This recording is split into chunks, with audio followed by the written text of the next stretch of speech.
जय श्री कृष्णा। राधे राधे। प्यारे विद्यार्थियों, प्यारे बच्चों, खाद्य पदार्थों में मिलावट पर पहले मैंने आपको पढ़ाया है। आज की इस वीडियो में मैं आपको खाद्य पदार्थों में मिलावट से संबंधित प्रश्नों को पूछ रही हूँ और देखते हैं कि कितना बच्चों ने पढ़ाई किया है। और अगर आप पढ़ते हो कमेंट जरूर करो, लाइक जरूर करो, तभी तो मुझे भी उत्साह बढ़ेगा कि हमने बच्चों को पढ़ाया और बच्चे लाइक भी कर रहे हैं, सब्सक्राइब भी कर रहे हैं। ठीक है, तो इतना मैं आपसे उम्मीद करती हूँ। मेरे पास ही बेटा जितना समय होता है मैं उन समय में से आपके लिए समय निकालती हूँ और उस समय को निकाल करके फिर मैं कहती हूँ कि नहीं मेरे बच्चों को मुझे पढ़ाना है। ठीक है, तो अगर आप पिछला वीडियो को ध्यान से देखें, भोज्य पदार्थ में मिलावट, उससे संबंधित आज प्रश्न पूछ रही हूँ। पहला प्रश्न है, भोज्य पदार्थों में मिलावट के उद्देश्य है। क्या उद्देश्य है बताओ? पहला, क्रेता को अधिक लाभ पहुंचाना। दूसरा, विक्रेता द्वारा अधिक से अधिक लाभ कमाना। तीसरा है उपयोगकर्ता को लाभ पहुंचाना। और चौथा है उपरोक्त सभी। सही उत्तर क्या है? सही उत्तर है विक्रेता द्वारा अधिक से अधिक लाभ कमाना। विक्रेता अधिक फायदा उठाने के लिए, अधिक लाभ कमाने के लिए व्यक्ति के, उपभोगकर्ता के स्वास्थ्य पर बिल्कुल ध्यान नहीं देता है, बल्कि वो अलग ही दिशा में जाता है और अधिक लाभ कमाने के लिए, मतलब कि क्या कहें, उपभोगकर्ता के स्वास्थ्य के साथ खिलवाड़ करता है। ऐसी चीजें मिला देता है, कई बार जहरीली वस्तुएं मिल जाती हैं, मिला दी जाती हैं, मिलती नहीं है, मिला दी जाती है। अब नहीं देखते हो शराब पीने वाले में, शराब की फैक्ट्री में कुछ ऐसी शराब में नकली शराब मिला दिया गया जिससे पी पी करके शराब पीने वाले मर जाते हैं। इस तरह के अधिक लाभ कमाने के लिए इस तरह का काम करता है। कई बार पिक्चरों में भी दिखाया गया, आप देखे होंगे। नेक्स्ट क्वेश्चन है, जानबूझकर की गई मिलावट का निम्न में से कौन सा उदाहरण है? निम्न में से कौन सा एक उदाहरण जानबूझकर की गई मिलावट का है? पहला, दूध में पानी मिलाना। दूसरा, घी में जानवरों की चर्बी मिलाना। तीसरा, काली मिर्च में पपीता का बीज मिलाना।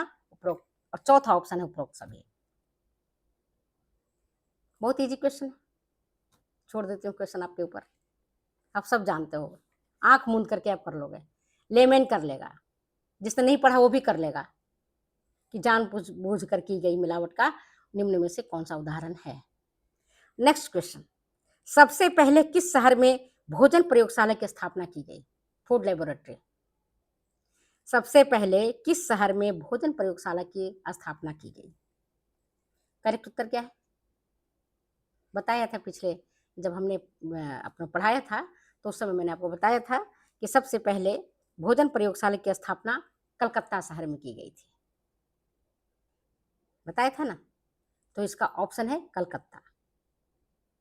कलकत्ता शहर में सबसे पहले भोजन प्रयोगशाला की स्थापना की गई थी। ऑप्शन आपके पास है पटना, कलकत्ता, बनारस, कानपुर, कुछ और शहरों का नाम ले सकते हो, लेकिन करेक्ट आंसर आपका कलकत्ता है। नेक्स्ट क्वेश्चन, खाद्य पदार्थ निषेध अधिनियम किस वर्ष बना? खाद्य पदार्थ निषेध अधिनियम किस वर्ष बना? नहीं बताऊंगी, पढ़ाया हुआ है, आंसर बताइए।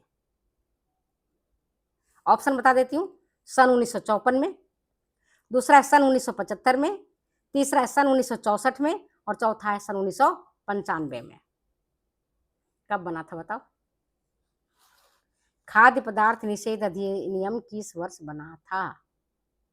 सन 1954 में, सन 1975 में, सन 1964 में या सन 1995 में? करेक्ट आंसर क्या है? बोलिए। नहीं बताऊंगी, आंसर देखूंगी आपने कितना सही किया। नेक्स्ट क्वेश्चन, केंद्रीय भोजन तकनीकी शोध संस्थान की स्थापना किस शहर में की गई? सबसे पहले केंद्रीय भोजन तकनीकी शोध संस्थान की स्थापना सबसे पहले किस शहर में की गई? ऑप्शन आपके पास पटना, दूसरा है मैसूर, तीसरा है बेंगलुरु, चौथा है कलकत्ता। करेक्ट आंसर क्या है?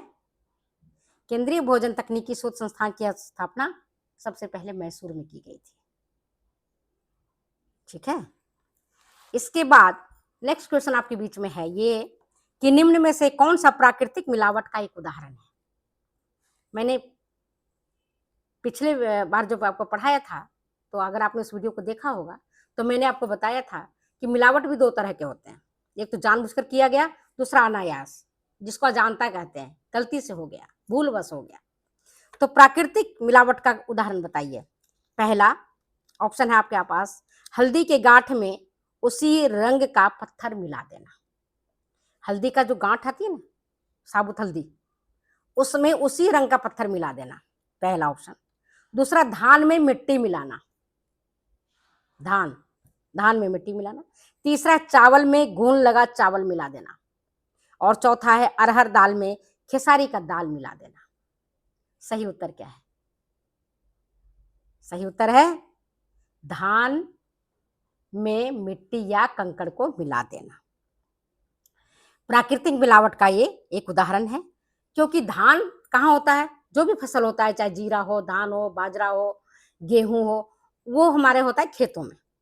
खेत, और खेत में जब कटता है, खलिहान में जब आता है, किसान जब लाता है, तो उसमें अनायास ही कुछ उसके डंठल, कुछ पुआल, कुछ खरपतवार, ये सब सारे घास फूस मिल जाते हैं, कंकड़ पत्थर मिल जाते हैं। उसको हम प्राकृतिक मिलावट कहेंगे, जानबूझ के मिलावट नहीं किया गया है। उसके बाद क्या होता है, उसमें उसको जो किसान मार्केट में लाता है ना, तो उसको पहले अच्छे से छानता है, साफ सुथरा करके फिर उसे बेचता है। और उसके बाद जो चालाकी करता है, वो कौन करेगा चालाकी? विक्रेता करता है ना, वो कर देता है चालाकी। तो जो प्राकृतिक रूप से, अगर हमको, चाहे यहाँ पर हमने धान का एग्जाम्पल दिया, आप मक्का का एग्जाम्पल दे सकते हो, आप बाजरा का एग्जाम्पल ले सकते हो, आप किसी और चीज का एग्जाम्पल ले सकते हो। तो उसमें जो मिलावट किया गया होता है वो प्राकृतिक मिलावट है। जैसे जीरा में कंकड़ छोटे छोटे मिल जाते हैं, बालू रेत मिल जाता है, या बाजरा में छोटे छोटे रेत मिल जाते हैं, या आपके ज्वार में कुछ मिल जाते हैं। तो ये सब प्राकृतिक मिलावट है, वो जानबूझ के मिलावट नहीं किया गया है। ठीक है। नेक्स्ट क्वेश्चन आपके बीच में, वो ये, खाद्य पदार्थ निषेध अधिनियम का संशोधन का काम कौन करता है? कौन सा संस्थान करता है?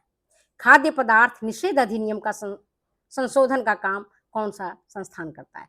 पहला है ऑप्शन आपके पास, खाद्य मानक केंद्रीय समिति। दूसरा है खाद्य मानक राज्य समिति। तीसरा है आईसीआर। चौथा है केवीके। सही उत्तर, सही उत्तर आप बताएं। खाद्य मानक केंद्रीय समिति समय समय पर अधिनियम में आवश्यक संशोधन करता है। केंद्रीय समिति करता है, राज्य समिति नहीं करता है। खाद्य मानक केंद्रीय समिति करता है, आईसीआर भी नहीं करता है, केवीके भी नहीं करता है। खाद्य मानक केंद्रीय समिति खाद्य पदार्थ निषेध अधिनियम का संशोधन करता है। नेक्स्ट क्वेश्चन आपके बीच में, अनायास या अजानता की गई मिलावट किससे संबंधित है? पहला, उपभोक्ता की गलती से। दूसरा, उत्पादन के दौरान की गई गलती से। तीसरा, उपरोक्त दोनों ही। और चौथा, इनमें से कोई नहीं। सही उत्तर क्या है?